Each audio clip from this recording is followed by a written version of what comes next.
Thank you, Reverend Dan. What an honor and privilege and a great pleasure it is to be with you here at Las Vegas Center for Spiritual Living.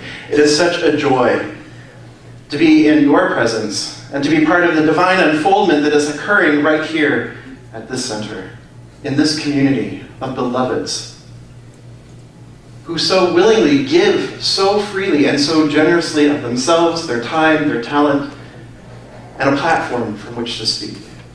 It truly is a gift for us as ministerial interns, and a few of my friends are here from school as well, to have these kinds of opportunities to speak to you and to share with you and to commune with you and to be with you. So this month here at Las Vegas Center for Spiritual Living, the theme is Living Beautifully. And so we're going to kind of begin to explore that. Well, we'll be exploring that theme here all month long, but we'll start that exploration today.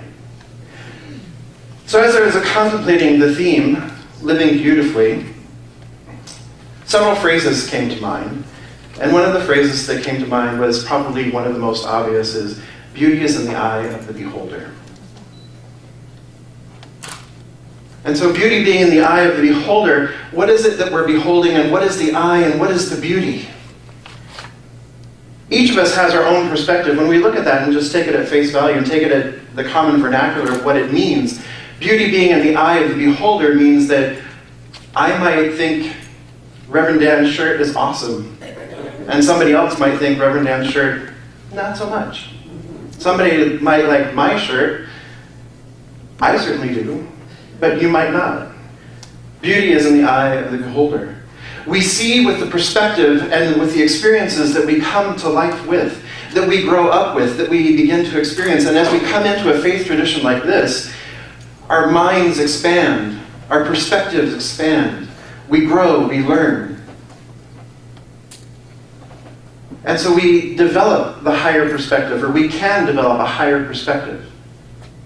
And so we know that we then begin to approach life with the idea of what we see is what we are seeing with, or what we are seeing with then becomes what we see. So if I'm focused wholly on love, what am I going to see in the world? If my primary attention, my primary thoughts are focused on love, I see love. I see more love. Is that right? Yeah. If I focus more on joy, I see more joy. If my primary modus operandi is anger, what do I see? Anger. It's all around. If it's sorrow or pain or suffering, if that's my viewpoint, if that's my primary perspective, then what I see is reflected are those same things. So beauty then is also in the eye of the beholder, sorrow is in the eye of the beholder, joy is in the eye of the beholder, love is in the eye of the beholder. It's what I see. And it is how I'm showing up in the world determines what's happening in my world. So a real good example of this is like when you buy a new car. And like I bought a Toyota Prius a few years ago because I knew I'd be having to make the trip down to San Diego and back, and I really didn't want to spend a ton of money on gas. So I bought a new Prius. Once I bought the Prius, everybody drives a Prius. I don't know what you drive, but you drive a Prius. And you drive a Prius, and you drive a Prius. Everybody drives a Prius because all of a sudden it's in my consciousness, I'm aware of it, right? So it's all a Prius, or in Ed's case, the minute he bought a brand new silver Nissan Sentra, that's all anybody drives. Including my Prius sitting next to his car in the garage is a Sentra. Same thing with the wedding coming up. It's very exciting. We're thrilled. There's a lot of joy and a lot of happiness, and as long as I stay focused on that, Bridezilla, stays down.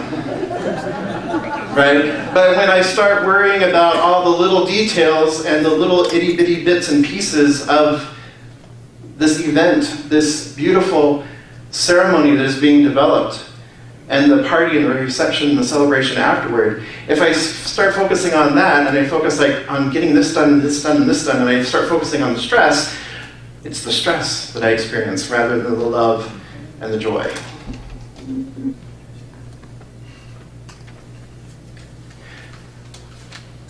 So it's interesting when we come into this faith and philosophy that we start to focus, and it's beautiful, that we start to focus on the love and the joy and the peace and the harmony and the accord and the abundance and the prosperity and all these fabulous God qualities of which beauty is one. And we begin to focus that and we see our lives starting to change, and it's awesome. It is so incredible to experience the difference in our lives when we come from a place of love, and we come from a place of beauty, and we come from a place of joy and peace. But yet we still walk in the world, and we still see things out there happening that we might not like, or that are uncomfortable, or we see world events that challenge our way of thinking, challenge our new belief that God is all there is. There's only one power and one presence, and that's God, Spirit, the beloved, the divine. And there's nothing else. And yet we see mass shootings, 207 of them this year so far, where more than 4 people, a mass shooting is defined as being more than 4 people at one time. We see Charleston. We see Cecil the Lion.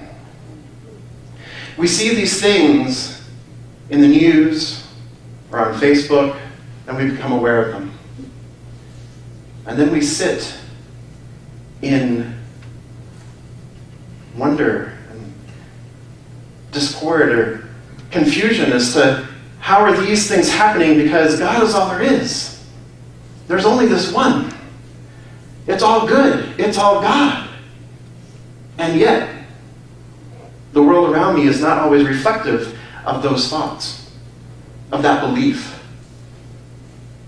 And so as religious scientists, new thoughters, spiritual, Center for Spiritual Livingists, we have a few ways that we can look at it and a few ways that we can deal with it. When we look upon something, when we behold something, to behold is to see or to observe. When we behold something of this nature, we have a few choices.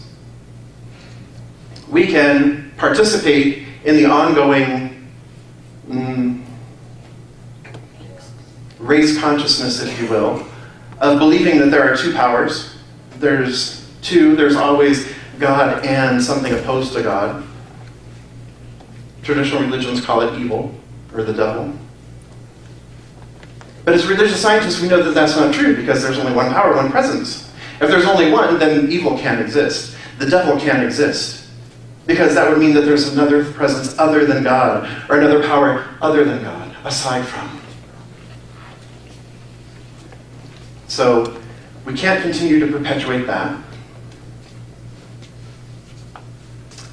We can choose to ignore it. We can choose not to see it. We can choose to turn off the television. We can choose to turn off social media and just pretend it doesn't exist. But that's elitism. That's choosing not to participate.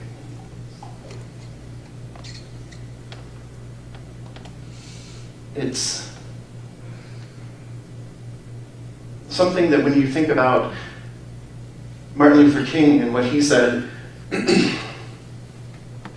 it's not the words of our enemies that we will remember, but the silence of our friends. And so how is we as religious scientists who believe that God is all there is, that the God in me recognizes the God in you, how do we do that if I'm not paying attention to what's going on in life? If I'm not open and aware and available to the world around me? And then we can always deny it, right? We can always deny what's going on. Well, God's all there is. That's it. Or we can just give it a bunch of spiritual bypass. and try and coat it, sugarcoat it. It's all good, it's all good, it's all good, it's all God, it's all good, it's all good. Yay, it's all good. Yay. My life is falling apart. It's all good. I lost my job. It's all good. Right? You know, I'm homeless. Exactly. It's all good. You know, my best friend's in the hospital. It's all good. It's all good. And who does that really serve? What does that really serve? It's just words. It's just words. There's not the real feeling behind it. Can things change as a result of it? Yeah, they can. But it takes a while. It's placating. It's putting a Band-Aid over something. And it makes us feel good for a while. But when we sit and we stop and we sit in the silence and we see something on TV or in social media, wow, it's not all so good all the time. So the opportunity then for us is to not see it as beauty is in the eye of the beholder, not see it from our limited human perspective, but to see it as beauty is in the I, capital I, the I that I am.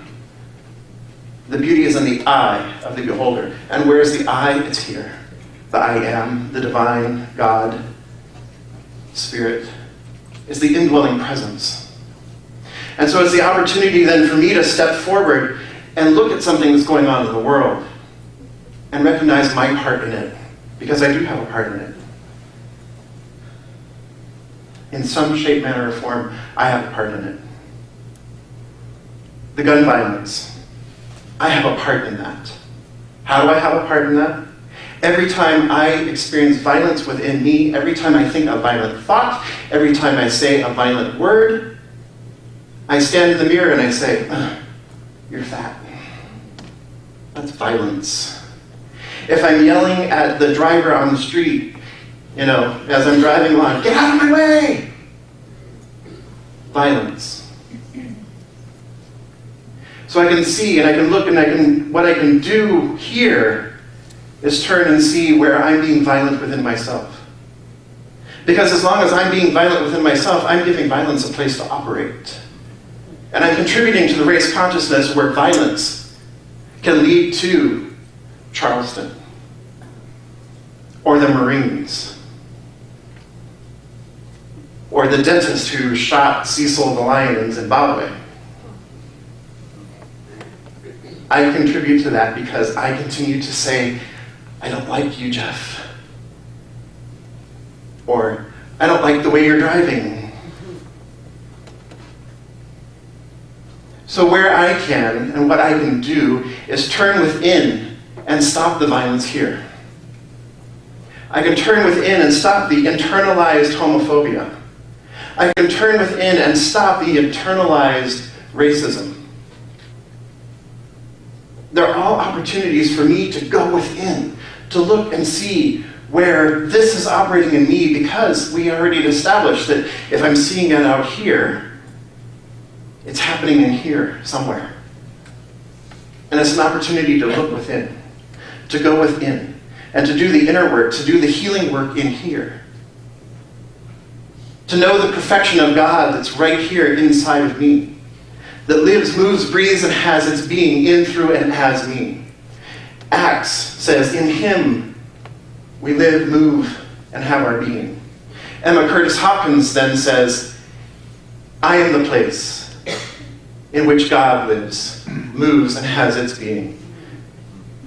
And then Eddie Watkins adds to it, I am the place where God shows up. So it's my opportunity as the work to do the work that I need to do within me. When I'm confronted with challenging things, challenging experiences, I get to do the work here. I get to be the presence of God here. I get to know love here. I get to know joy here. I get to know peace here. I get to know oneness right here. And it is in knowing this oneness that I am able to truly see the namaste. that I'm truly able to be the presence of God in any situation.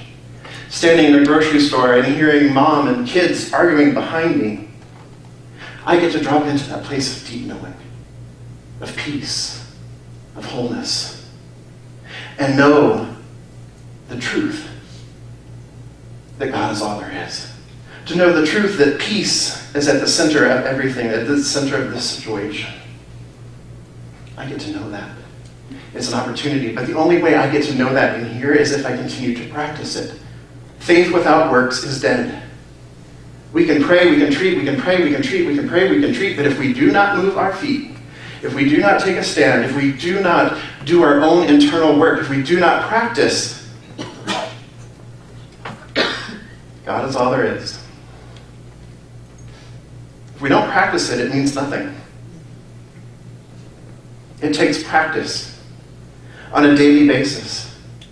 It doesn't take us denying something. It doesn't take us trying to pretend that something doesn't exist. It takes the courage and the faith to stand in that and stand in the face of it and say, I am God. The power and the presence are right here, right now. There is a unitive consciousness, a consciousness of love, a consciousness of peace, and I am the place where it shows up. Because I am the place where God lives, moves, and has its being. And I in it. And so when we think about living beautifully, when we think about the joy of living beautifully, we need to remember that beauty is in the eye of the beholder. Because in that recognition, we recognize the oneness. We recognize the unity. We recognize the unit of consciousness that is at the root and the source of all. So as you go through your week, as you move about this week, and you encounter challenges, I invite you to take a moment and stop and say, what is in this for me? What is the gift for me here? Where can I be a place of light? Where can I be a place? How can I be a place of love? How can I be a place of joy? And then we begin to walk in the world. And we are in the world, but we are no longer of it. So to live beautifully means to live authentically. To live from our oneness. To live from our unity. To live from our wholeness. And that is beautiful living. Because when I stand and I sit and I live from a place of oneness,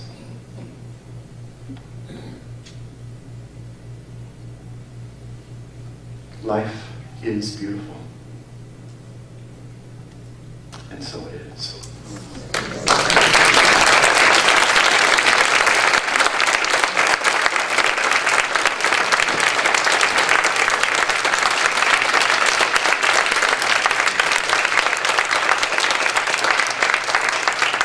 So I invite us to come together in consciousness. Recognizing there is only one power, one presence, one life, one love, one eternal beingness, one wholeness. I recognize that God is all that there is only spirit, that there is only love, and that there is only beauty. The beauty is at the center of everything because beauty is love, synonymous with harmony, synonymous with joy, synonymous with peace. And I recognize that I am that I am. That is the spirit within that does the work. I recognize the wholeness and perfection that brought forth from itself, as itself, all of creation. And I am one in it. And it is me. For I am the place where God shows up.